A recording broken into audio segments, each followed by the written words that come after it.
Stay over there. Bastard. He won't stay. All right, welcome back. Today we are talking once again to Mitch Hallock, who is the owner and creator of TerrifiCon. Probably, I think it was about last year at this time that we had a chat because he had to make the decision due to the pandemic as to, not hold it. But this year he is planning on having it. So, and I was interested in what he has planned. So he has graciously agreed to come back, and let's go ahead and talk to him. Hey, Mitch, how's it going? Pretty good. Hey, Chad, how's everybody? Oh, well, we're doing okay here. How about you guys? We're doing all right here in Connecticut. Yeah, just got voted number one for the most vaccinations in the entire country. I saw that on the, on the news last night. So, yay, Connecticut! Doing what you're supposed to do. Exactly. So, like I said, last year we kind of, about this time, we talked about, your decision to cancel the con that you put on, and I see this year that, it looks like you're moving ahead with plans to do this about the end of summer.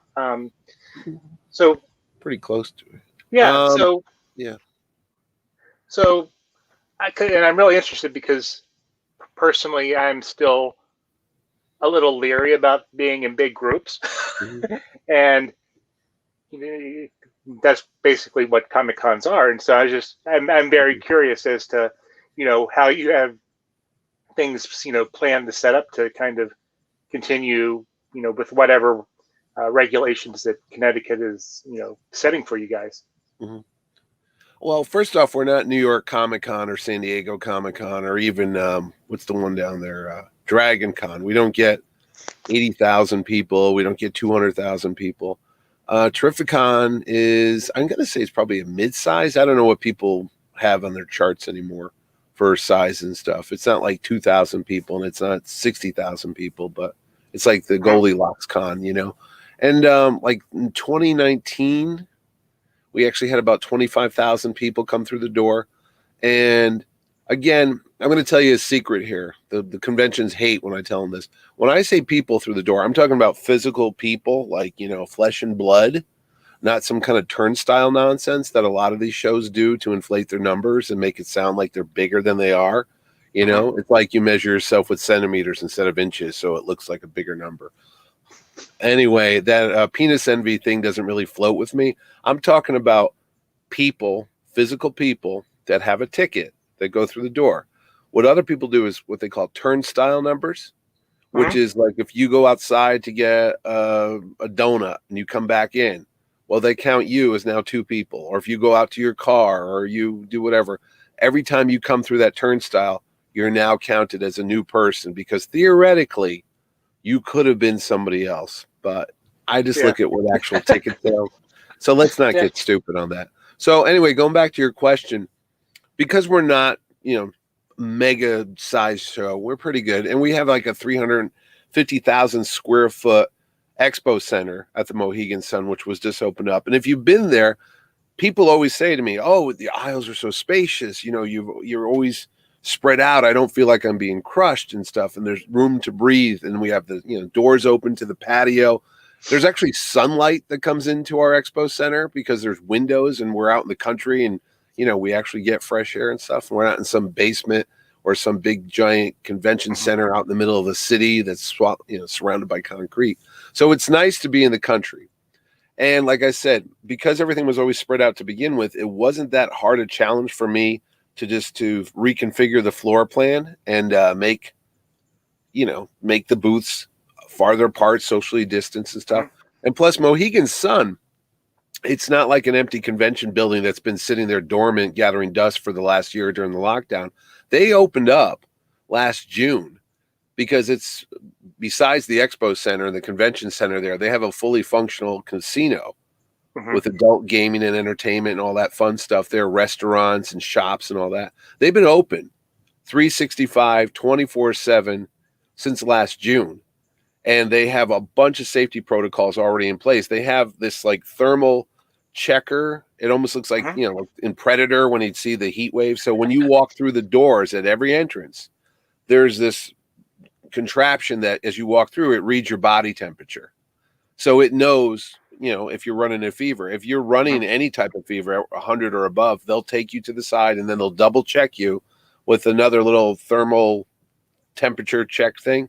And if it's too high, you're just not allowed in the building. So that's one safety precaution right there. Plus, everyone's masked. You know, it's the rule in Connecticut and it's the rule at Mohegan Sun. You walk in, you got a mask on. There's hand sanitizer stations like every 5 or 10 feet. I mean, they're everywhere. So you can constantly clean your hands off. And then everything's, you know, asked to be socially distanced. I know for the gaming machines, they've turned off like every other machine or every 2 machines so that there's space between people and stuff. So, I mean, a lot of this stuff is just pure common sense. So if you take the fact that we don't get a gazillion people and we already are an establishment that is geared towards safety because they don't want to shut down their operation. And I don't want to crush any comic book fans' dreams, but as much as we love this stuff and as much as I love all my comic book stuff, comic book conventions are not Mohegan Sun's #1 job. Okay. They're a great partner, but they also have a brand that they've been trying to establish and they have for, you know, over 2 decades.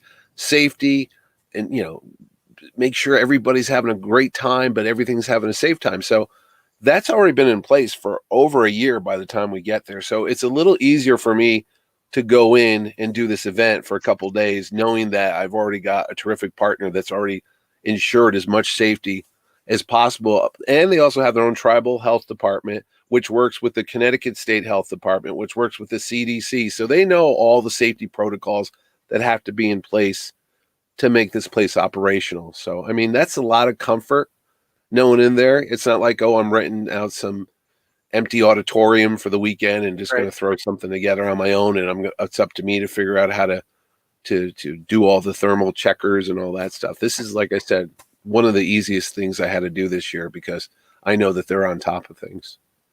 Does that make sense?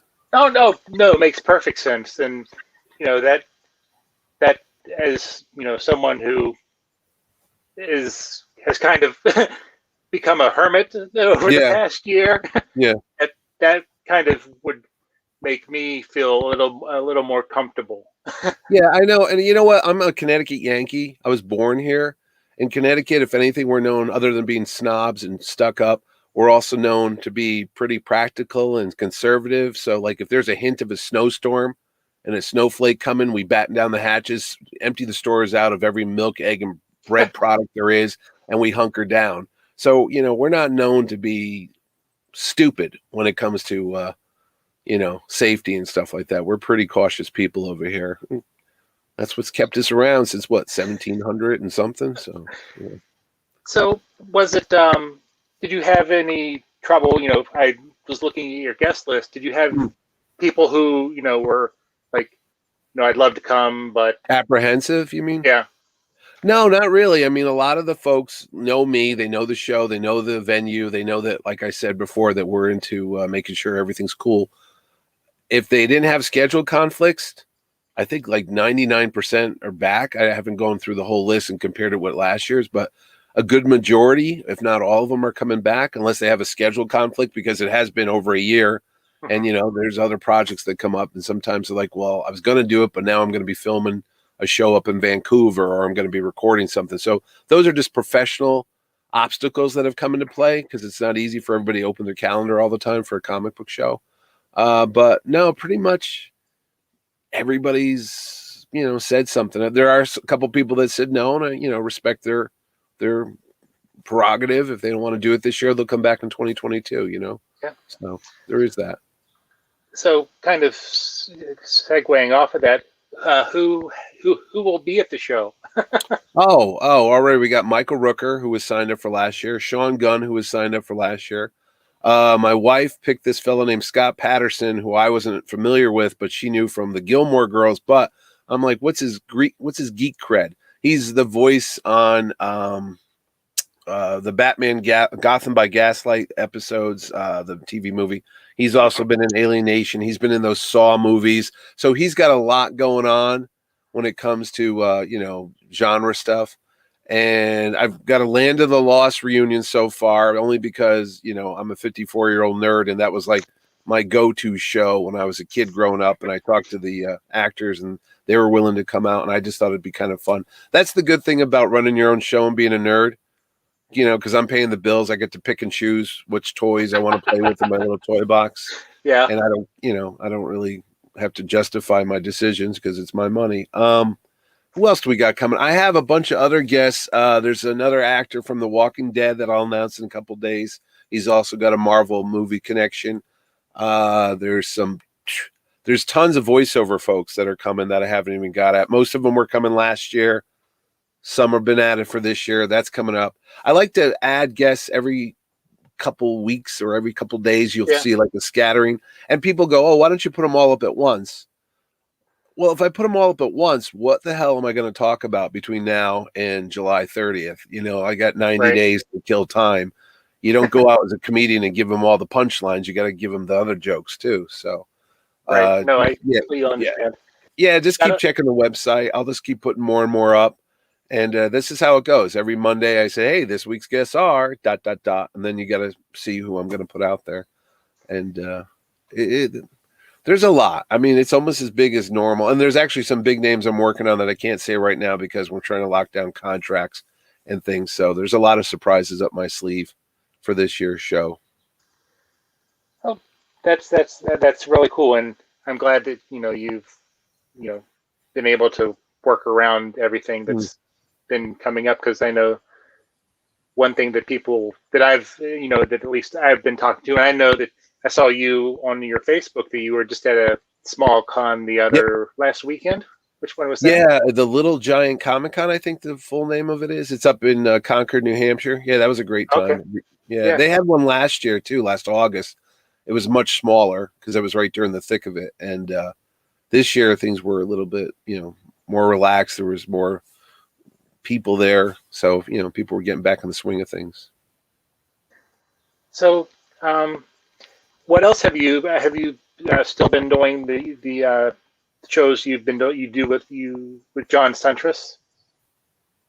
Oh, Word Balloon. Yeah, I haven't been on John's show in a bit. We did during the lockdown. We did a Star Trek review show. Yeah. We reviewed Picard. We reviewed the Lower Deck show. We reviewed Discovery. I've done that. I haven't done anything with John lately. I still do the Power Cosmic podcast with artist Jerry Ordway. Every 2 weeks we do a new episode. That's going on its 5th year, I think. Oh, wow. Yeah, I'm like, wow, it's almost 200 episodes now. And all the pizza and beer you can eat. We just go get in the car, drive down to our local pizza restaurant here in Fairfield, Connecticut, and just sit there over beer and pizza for 2 hours and just BS. And we record it, and people actually listen to it, which is weird. Then during the lockdown, my friend in Australia, Ed Dollister, he was a school teacher. He still is. And he couldn't do his class, but he started doing these Zoom classes. So next thing you know, he and I are talking like this just to have some human contact. And we just started talking about all the nonsense that we collect, the toys and, Funkos and all that jazz. So we just started talking about movies we like and TV shows, and we recorded it. So now there's a show called Mitch and Ed's Excellent Adventure on YouTube.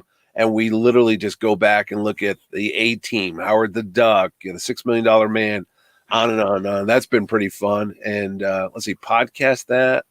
I'm still on the radio here in Connecticut. Connecticut's #1 morning show, Chaz and AJ on 99 Rock WPLR and the Fox. I'm the king of the nerds there. That's happening. I mean, I'm just doing as much as everybody else can just to keep normal and sane.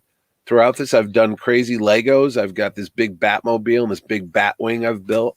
I've organized all my comics. 45 years of comics. I've now been alphabetized and numbered and insane. Yeah.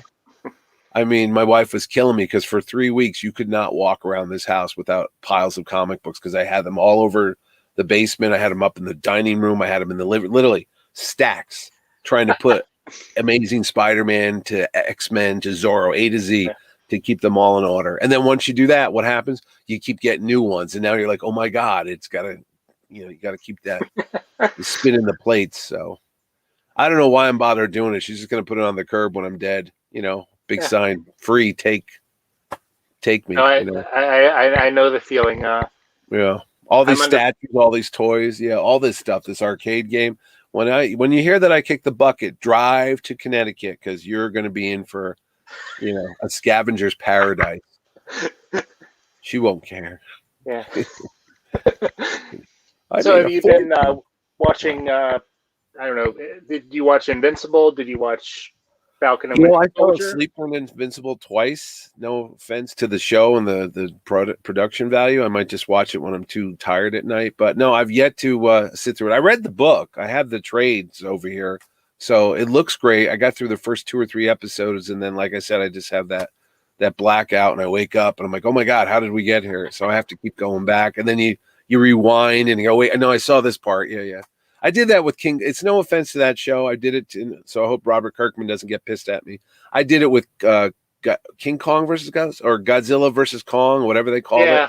Fell asleep during that thing. Woke up. They were in Hong Kong. I'm like, how the hell did we get here? We were on a boat. Missed the whole middle part. Then I had to watch that. I'm like, all right. Mortal Kombat, snooze fest. I'm just too old. Maybe I got narcolepsy. I don't know. I do stay awake for the Disney Plus stuff. Falcon and Winter Soldier, I was all into that. WandaVision, I'm all into that. The Bad Batch starts today. I gotta go watch that. That's on Star Wars Day. May the 4th be with you. Some stuff keeps my attention. My wife stays awake during Hallmark movies. I'm out like a light. But it is what it is. But I don't know. I actually just like reading more. I got all these omnibuses here, like all over the place. They weigh like 30 pounds, and I much rather go back and read stuff that I kind of read when I was a kid. It's kind of comforting, a little secure. And then I'm drawing more. I haven't drawn in like years. I went to school for it. I did commercial art, did advertising for like decades. And now I'm sitting here drawing whatever comes in my mind with my markers and my ink pens and stuff. So that's kind of fun. And that's about it. And then, walking the dog, Yep. Boring. They keep us busy too. We have 2 of them, so I know how that it's is. pretty boring and dull being king of the nerds. It's not. There's no glamour in it. It's a lot of clutter. It's a lot of clutter. And you got to keep hoping that you don't end up on an episode of Hoarders. So you got to keep the stacks down. You got to keep throwing stuff out because that means you're not crazy and you're not like collecting newspapers from 50 years ago or other odd things. Well, all most of my comics have been relegated to a storage unit, and now now my wife is on me to clean it out. The storage unit? Yes. Oh, wasn't that the whole point of a storage unit? Just to get stuff so you don't have to see it, but you still have it, like a pack rat. Well, the storage unit happened when I moved in, when before we got married. So yeah, because and then we had a kid, and so there goes. Yeah, yeah. I had 2 kids. It is what it is. You start to share your toys with them, and then all the room disappears because you're dealing with, Thomas the Train and all those action figures and video games, and you're like, what are you doing? That's my stuff. So, but they grow up, they go off to college, and then you get your junk back. So, you're cool. I'm going to call a parenting win because my mother-in-law got my son a pair of Teenage Mutant Ninja Turtle pajamas. So now he's into the turtles. Oh, well, my kids were into turtles for a while. Hey, you know what, man? Just get a bigger storage unit. They got them. Just upgrade. That's the problem solved right there. Fatherly advice. Marriage counselor, Mitch Hallock. Get a bigger storage unit. She'll never see it. Yeah. What does she collect? What's your wife collect? Shoes? She likes shoes? My wife does not collect anything. Yeah, okay. She probably something. No, I mean she knits, which is okay. Which is cool.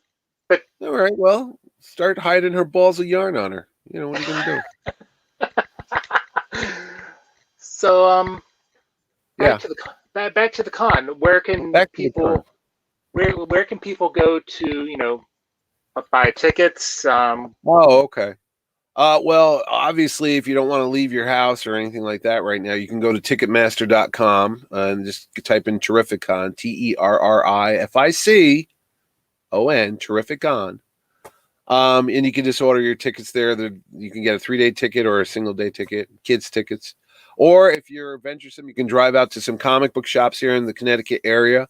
Up in Waterbury, there's Richie's Comics. In Southington, there's Boomtoon Comics. And then in Newtown, my personal local comic shop right up the street from me, is Cave Comics. Or you can go to Mohegan Sun if you want to go out and have some fun. You just go to the Arena box office, which is open all the time, and you just buy your tickets there. Or you can buy them the day of the show. Okay. If there's some left, because we have sold out in years past, but I don't know what's going to happen this year. You don't know.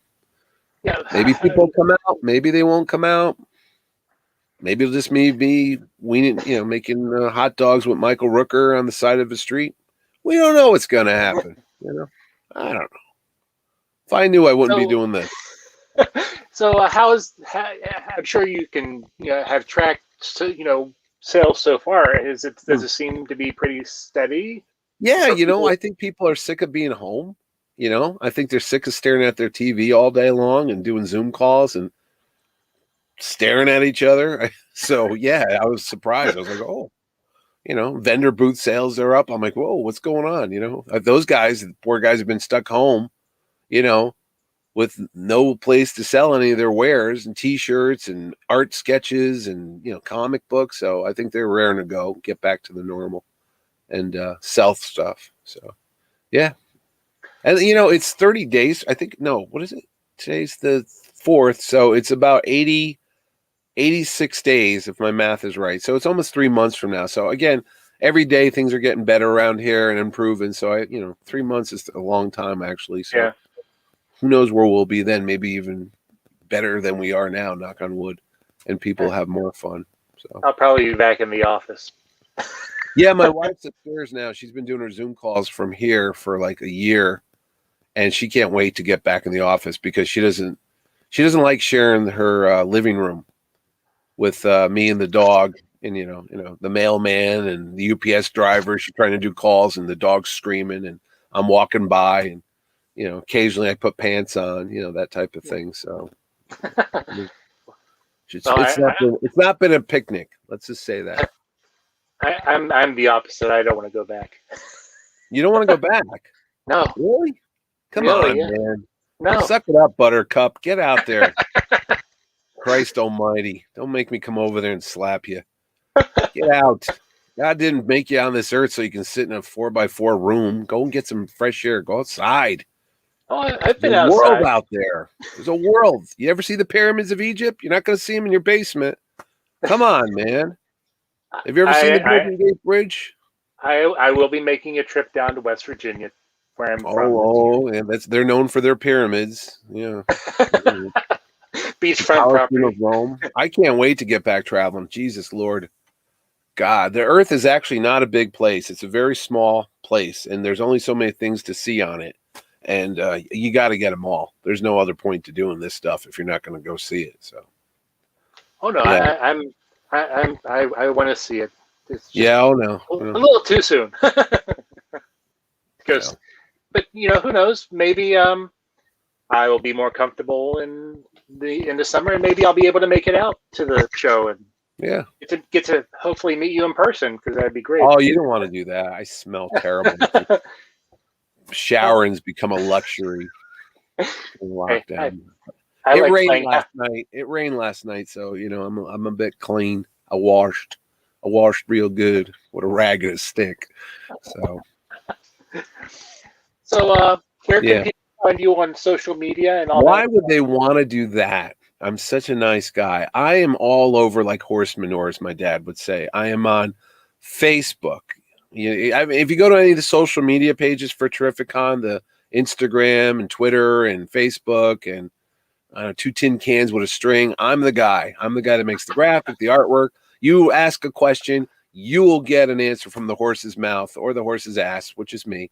And that's what I do all day long. And I'm there. And then you can just go look for me on Twitter and the same nonsense, Mitch, if you want to see pictures of my dog and drawings that I do and my bizarre thoughts of the world now and then. Why not? Sometimes it's funny. Sometimes it's disturbing. Sometimes it's like, what a jerk. It's a big cornucopia of emotions and thoughts. It is what it is. All right. Well, I want to thank you for taking the time to talk today, and maybe we'll talk again before as the show Oh gets yeah, closer. yeah. I got, like I said, I got nothing to do in the mornings. I'm here other than walking the dog, and then at night I'm like a vampire or Batman. I'm sitting there working on the show all night long. Yeah. People actually know when I'm up because I don't touch anything. Because if they see that I'm online, you'll get all the questions and they start asking things. I'm trying to work in Photoshop and make all these things, and I make typos because I'm paying attention to 6 different messages. So it's unusual. Last night I noticed I typed someone's name wrong after I just sent it out to 20,000 people.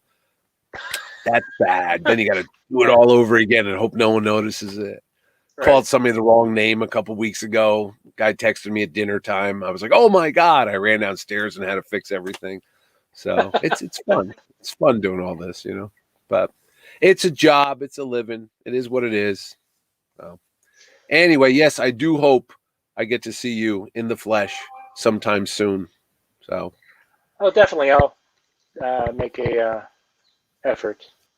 yes, put me up there next to going to West Virginia, right there, Oh, one or two. trust me, seeing you is way up above going to West Virginia.